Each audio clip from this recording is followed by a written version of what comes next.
we are going to learn English. आपण पाहत आहोत इंग्लिश रीडिंग कसं करायचं. त्यामधले साऊंड पाहिले, काही वन डिजिट साऊंड, आपण वन लेटर साऊंड बघितले, टू लेटर साऊंड बघितले. त्याच्यामध्ये आपल्याला कसं प्रोनाउन्सिएशन करायचे, मुलांकडून कसं करून घ्यायचं हे पाहिले. तर यामध्येच आपल्याला काही ब्लेंडिंग वर्ड्स राहिलेले आहेत, त्याच आपल्याला पाहिजे. त्यामधून शब्द कसा तयार होणार आहे आणि त्याचा उच्चार कसा करायचा आणि मुलांना काय काय शिकायचं. चला बघूया या व्हिडिओमध्ये. याआधी जर तुम्ही चॅनलला सबस्क्राइब केलं नसेल तर करून घ्या. ओके, आणि पाहूया नवीनचा आपला जो आजचा कन्सेप्ट आहे ब्लेंडिंग वर्ड्स. DR याचा साऊंड होतो ड्र. दोघांना एकत्र मिळून आपल्याला बोलायचंय काय, ड्र.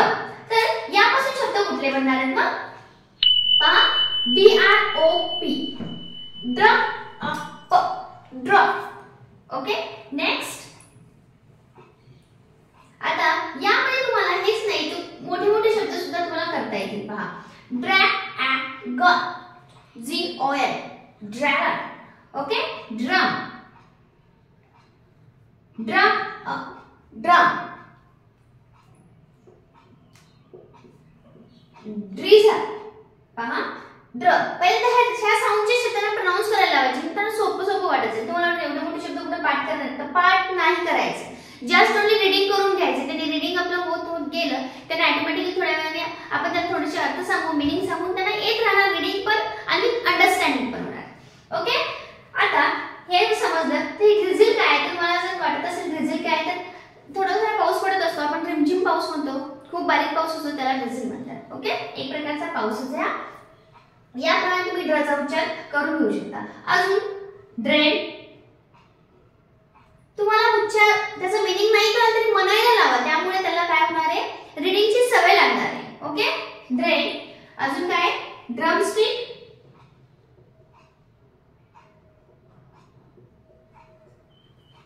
ड्रमस्टिक्स म्हणा, ड्रमस्टिक. ड्रम आलंय का, ड्रम स्टिक. परत स्टचा साऊंड आहे, अजून बघायचं आपल्याला ब्लेंडिंग त्यामधून. आता नेक्स्ट आहे क्रचा साऊंड होते. मग क्र पासून कुठले कुठले चला पाहूया. प्रोनाउन्स करायचं क्रो, क्रो आलं, क्रो अ ओ, क्रो. ओके, ऍड करायचं मी पहिले सांगितलं बघा, क्र प्लस ओ प्लस व, क्रो. काय झाला शब्द तयार, क्रो झाला. म्हणजे यामध्ये आपण जे साऊंड शिकतोय त्याचा उच्चार एकत्र येतो हे लक्षात ठेवा. कारण कर असं होत नाहीये, याचं काय होतंय, क्र होतंय. नेक्स्ट, क्र आ ब, क्रॅब. ओके, सेम आपण मराठी कसं म्हणतो क कलागना का, क कलागना का, का का. त्याच थोड्याशा लेवलला जायचंय आपल्याला, म्हणजे आपल्याला सोपं वाटेल. ते crab,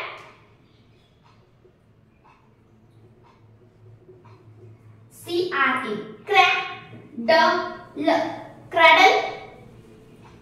next,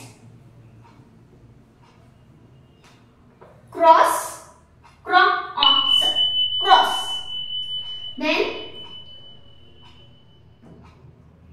crane. Next, cricket. आलं क्र. प्रत्येक ठिकाणी क्र आले, त्यांना क्रचा साऊंडला प्रोनाउन्स करायला लावायचे. त्यासाठी झाले एवढे मोठे शब्द लहान मुलांना नसतात का, नसतात. लहान मुलांना पण फोनिक्स नुसार आपण शिकवायला चालू केलेले आहे. तर त्यांना रीडिंग करून घ्यायचे. मग रीडिंगला काहीच हरकत नाहीये, त्यांना लर्निंग नाही घ्यायचं, आपल्याला रीडिंग घ्यायचे. आणि परत जेव्हा मुलं सिनियर होतात तेव्हा एवढं स्पेलिंग इझिली लर्न करतात because of this blending word. हा झाला क्रचा. देन अजून नेक्स्ट घेऊ आपण साऊंड किंवा ब्लेंडिंग वर्ड आहे फ्ल. अर्ध फ आणि पूर्ण ड म्हणजे येणार आहे फ्ल. मग याच्यापासून कुठले कुठले शब्द आहेत, फ्ल उ ट, फ्लूट. कसं झालं, फ्ल उ ट, फ्लूट. ओके, या पद्धतीने हा शब्द तयार झालेला आहे. नेक्स्ट घेऊया फ्लचा साऊंड येणारा शब्द. सगळ्यांना आवडीचा आहे, सगळ्यांना माहिती आहे हा, पण कसा तयार झालाय, फ्लावर, फ्लावर. फ्लावर्स, यस लावला नका लावू, लिहून पाहिले flower. Okay, float, float, fly. घेतोय, ब्लेंडिंग वर्ड कुठला येतोय त्याच्यापासून वर्ड सुरू करतोय. नंतर तुम्ही त्यांना सगळे सुरुवातीचं शिकवतात, मध्ये झालं तर ते पण वर्ड घ्यायचे, पण आपल्याला स्टेप बाय स्टेप जायचे. त्यामुळे फर्स्ट साऊंड झाला की ह्यानंतर ब्लेंडिंग वर्ड, देन आपण पुढचे जे काही आपण जमजमलुंगी होते जिथं तुम्हाला कन्फ्युजन होते, इथं आलं तर कसं करायचं, इथं आलं तर कसं करायचं, ते आपण वन बाय वन पाहणार. फ्लाय, अजून फ्लॅग, फ्लेम, पहा प्रत्येक ठिकाणी flag and flame, flag and flag. Okay, again याच्यामध्ये फ्लोट दिलाय, फ्लेम, फ्लॅग. ओके, या पद्धतीने आपण फ्लचा साऊंडचे वर्ड्स पाहिले. आता बघूया नेक्स्ट फ्र. हे फ्ल होतं, आता हे फ्र आहे. हे काय आहे? फ्र. म्हणजे कुठे आहे? फ्र पासून पहा, फ्र ऑ ग, फ्रॉग झाला. नेक्स्ट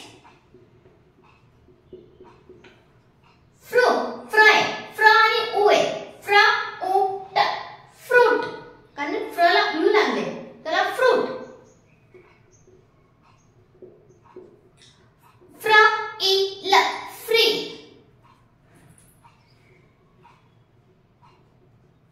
फ्र ऑ क, फ्रॉक.